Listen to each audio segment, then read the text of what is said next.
छोटी माँ, छोटी माँ।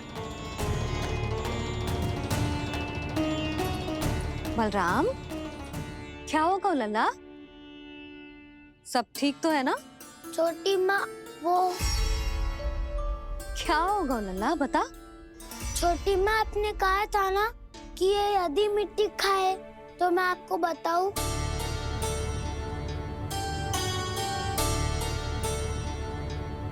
कान्हा, जे मैं क्या सुन रही हूँ? तूने मिट्टी खाई? मैया मिट्टी के बारे में पूछ रही है, पर मैंने तो भू देवी का शुद्ध प्रसाद खाया है। मैं कछु पूछ रही हूँ लल्ला, उत्तर दे। तूने मिट्टी खाई है कि ना? तो क्या मैं असत्य बोल रहा हूँ? मैंने स्वयं देखा है छोटी माँ कि अकेले बैठकर मिट्टी खा रहा था। आप सबसे पूछिए, इन्होंने भी देखा था। वाह, सूख के सखाओ ने दो कांटे ही साथ छोड़ दियो।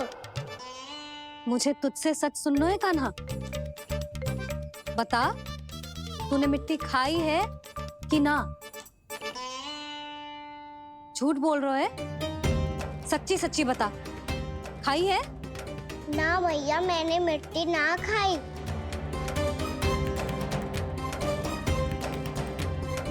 इधर आ। तो फिर मुंह खोल के दिखा दे अपनी मैया को। क्यों? अब क्या होगा? तूने मिट्टी तो ना खाई, तो दिखा दे कि जैसा बस सत्य बोल रहे हैं। कान्हा, मुंह खोल।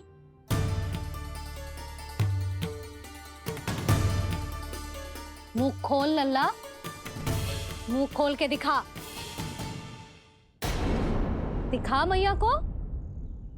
आ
हे नारायण, ये कैसा अद्भुत दृश्य है।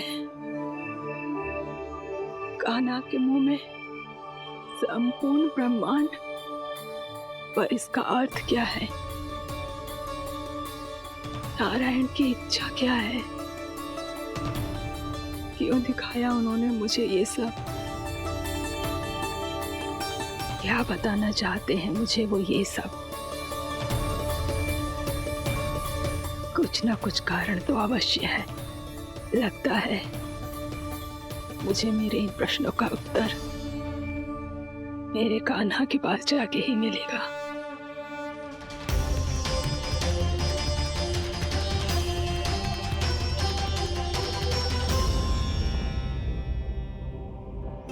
कितना भी सतर्क हो जाऊं, कोई ना कोई भूल हो ही जाती है। पिछली बार तो बाबा ने संभाल लिया था, अब मैया क्या करेगी? छोटी माँ, कान्हा क्या हो गया इधर?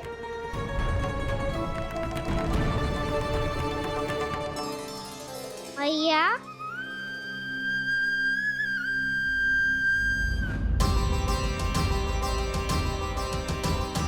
उठ जाओ ना मैया।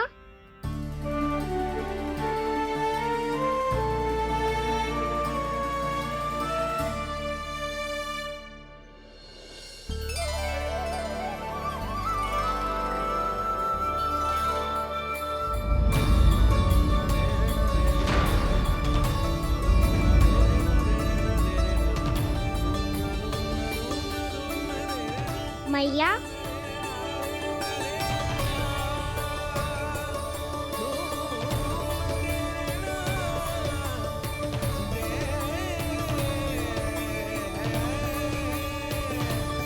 कान्हा, कान्हा, लल्ला, मैया क्या होगा आपको? आप ठीक तो हो? कान्हा मुंह खोल के दिखा, दिखा मैया को।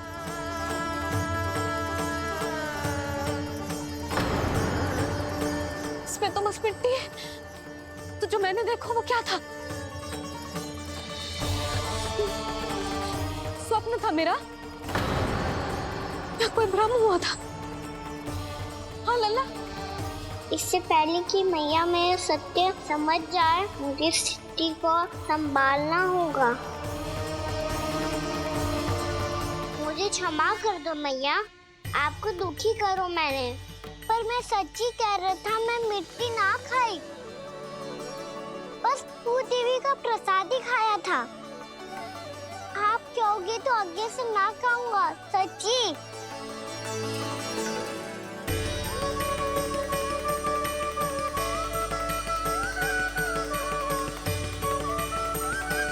बस बस लल्ला बस, इसमें विशेष शक्ति ना हो सकती। ये तो इतना भोला है कि मिट्टी को भूदेवी का प्रसाद समझ के खागा। मुझे क्षमा कर दो मैया। ये दूसरी बार हुआ है मेरे साथ। क्या मैं बावली हो गई हूँ? ना ना, मैं तो पूरी तरह ठीक हूँ। फिर क्या कारण हो सकता है इसका? अरे प्रसाद का समय हो गया है और मैंने अभी तक कुछ बनाओ भी ना है। आज फिर से गुड़ ही चढ़ाना पड़ेगा। मैं आए दिन भोग में गुड़ चढ़ा रही हूँ, अवश्य इसीलिए मिट्टी को गुड़ का प्रसाद समझकर खा गो मेरा कान्हा।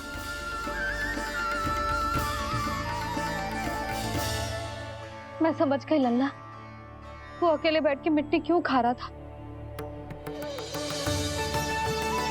चल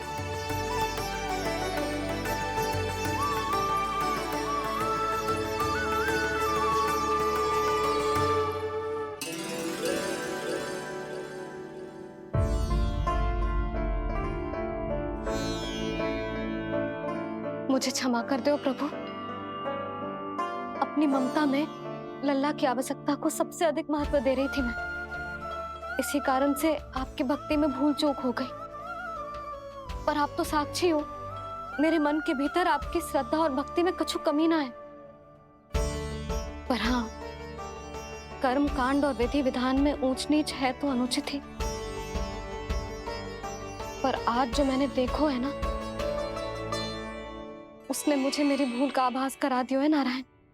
मैया, चुपचाप हाथ जोड़ करके पूजा कर। सर क्या देख रहे हैं ना? ताकि नारायण तुझे सद्बुद्धि दे। इस सृष्टि में जो भी होता है ना लल्ला, सब इन्हीं की इच्छा से होता है।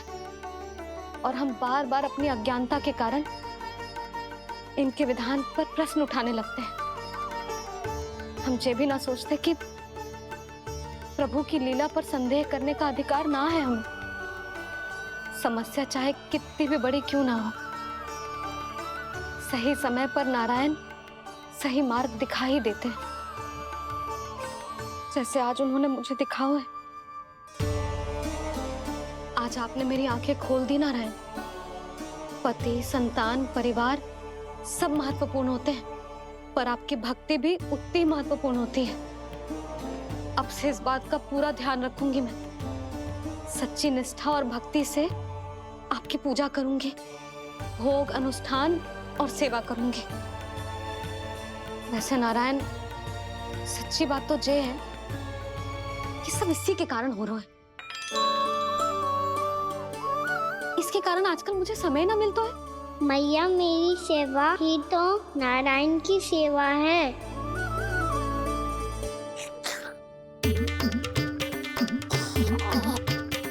मुस्कुरा क्यों रहे रे? हाथ जोड़ प्रार्थना कर कि नारायण तुझे भी सही समय पर सही मार्ग दिखाएं, ताकि तुझे मिट्टी वाली भूल दोबारा ना दोहराए। हाथ जोड़। आपको मुझे भी सही मार्ग दिखाना होगा प्रभु। एक और मेरी प्रजा है तो दूसरी ओर मेरा लल्ला। मैं किसका हित साधूं? किसी एक का त्याग कैसे कर दूं मैं?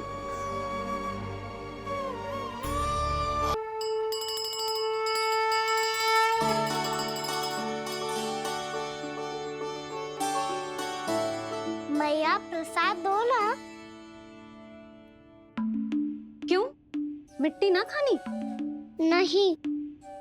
लल्ला, आज के बाद मिट्टी को गुड़ समझने की भूल मत करियो। समझ आई?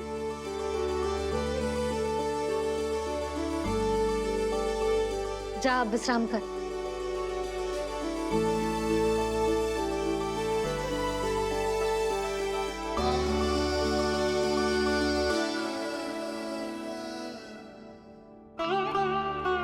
आप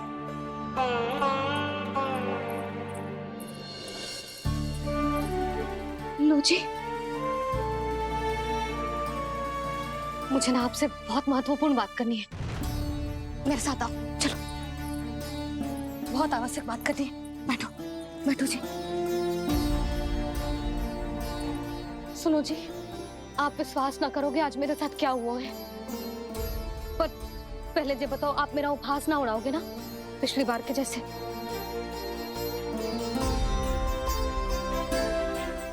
मैंने ना कान्हा के मुंह में फिर से ब्रह्मांड देखो है। आप ऐसे क्या देख रहे हो? सच्ची में देखो है। और इतना ही ना, मैंने तो ये भी देखो कि श्री नारायण गोकुल में हर स्थान पे है। जहां देखो वही नारायण।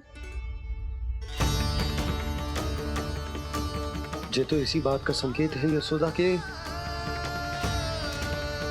आज गोकुल वासियों को नारायण के आशीर्वाद और सहायता की आवश्यकता है। इसका क्या अर्थ है? और आप इतनी चिंता में क्यों लग रहे हो? उस व्यापारी ने हमारे गोकुल वासियों के साथ छल किया है यशोदा। जानबूझकर उसने सभी को लोभ के जाल में फंसायो, और ये सब उसने किया है किसी और के लिए। किसके लिए? बताओ जी, किसके लिए? कंस के लिए। कंस के लिए।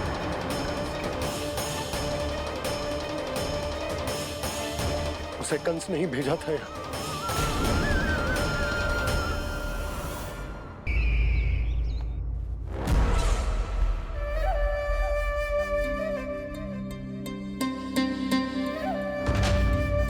क्या देख रहे हो? तुम इसके योग्य हो परमानंद। अपनी बुद्धिमत्ता, चतुराई और कुशलता से तुमने इसे अर्जित किया है। महाराज की जय हो। महारानी प्राप्ति महारानी अस्ति।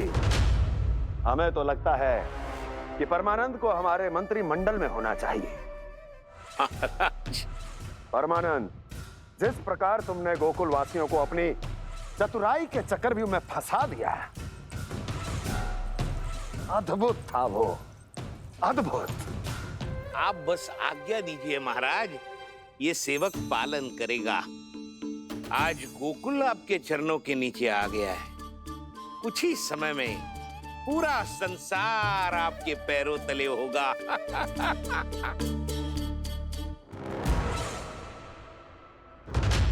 आपको सच में लगता है महाराज कि गोकुलवासी अपने वचन का पालन करेंगे और जीवन भर अपना दूध, दही, घी और माखन हमें निःशुल्क देते रहेंगे? भोले हैं वो, भक्त हैं, और यही उनकी सबसे बड़ी दुर्बलता है। और यही दुर्बलता उन्हें विवश कर देगी। और उससे भी आनंद की बात है ये कि उनका राजा नंद अपनी प्रजा को जीवन भर कष्ट सहते देख नहीं पाएगा और दौड़ता हुआ, भागता हुआ यहाँ आएगा मेरे चरणों में, अपने उस पुत्र के साथ। पर वो तो महाराजा है ना, उसे कुछ कमी है क्या? फिर हमारे भोले भाले गोकुल वासियों को क्यों फंसा रहे हैं जी? ना ना, बात कछु और है। सच्ची सच्ची बताओ, क्या चाहता है वो? कहीं बाबा ये ना बता दे कि कंस मामा ने यह सारा छल मुझे मथुरा बुलाने के लिए रचा है। मैया की ममता भय में बदल जाएगी। ऊपर से देखो तो बस दूध, दही, माखन का छोटा सा छल है, पर इसके पीछे कोई बहुत बड़ा षड्यंत्र छुपा है इसका। आप जानते हो ना क्या है? मुझे ना बताओगे? बताओ बताओ जी। यशोदा, वो चाह तो है कि मैं दरबार में जाऊं और साथ ले जाऊं। साथ ले जाऊं? बाबा क्या कर रहे हो, संभालो। किसे साथ ले जाऊं? गांव वालों की दया की पुकार को, उनकी सहायता की गुहार को। उसने कहलवाई है कि मैं हाथ जोड़कर उसके सामने विनती करूं, तभी वो गांव वालों को निःशुल्क उत्पाद देने की व्यवस्था से मुक्त करेगा। अब मुझे समझ ना आ रहा कि मैं क्या करूं। जब हमें कछु समझ में ना आए ना, तो सारी चिंता श्री नारायण पर छोड़ देनी चाहिए जी। तुम सत्य कह रही हो यशोदा, सारी चिंता नारायण पर ही छोड़ देनी चाहिए। अब वही मार्ग दिखाएंगे। जिस सारी गोपियों पर तो बड़ा संकट आ गया जी। अब तो इनका मन भी करेगा तो हिचक के बारे मेरे पास ना आएंगी।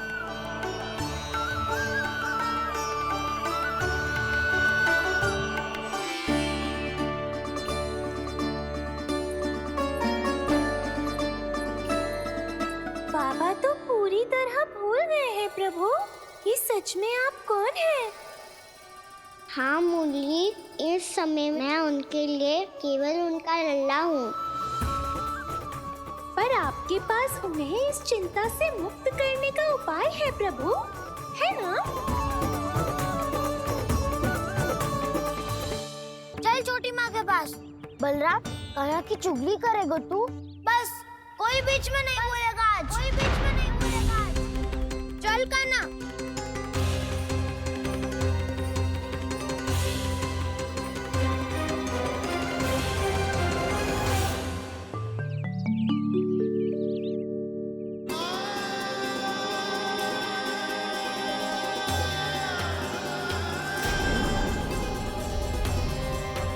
श्री नारायण को साक्षी मानकर जब प्रण लेती हूँ कि आज से जितना भी दूध, दही, माखन मैं बनाऊंगी वो केवल आपको ही दूंगी। मैं भी श्री नारायण को साक्षी मानकर प्रण लेती हूँ। मैं भी प्रण लेती हूँ।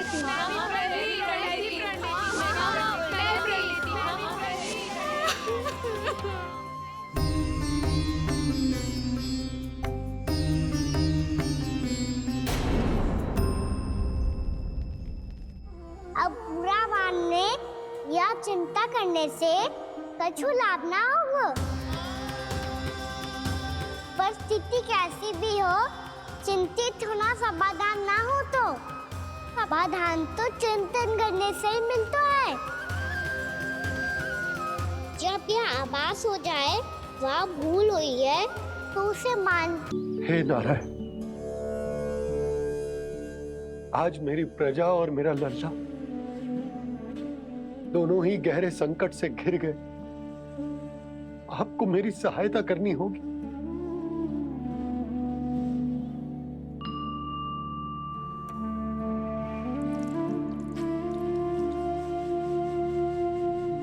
प्रभु, पिता होने का कर्तव्य मुझे एक दिशा में धकेल रहे है तो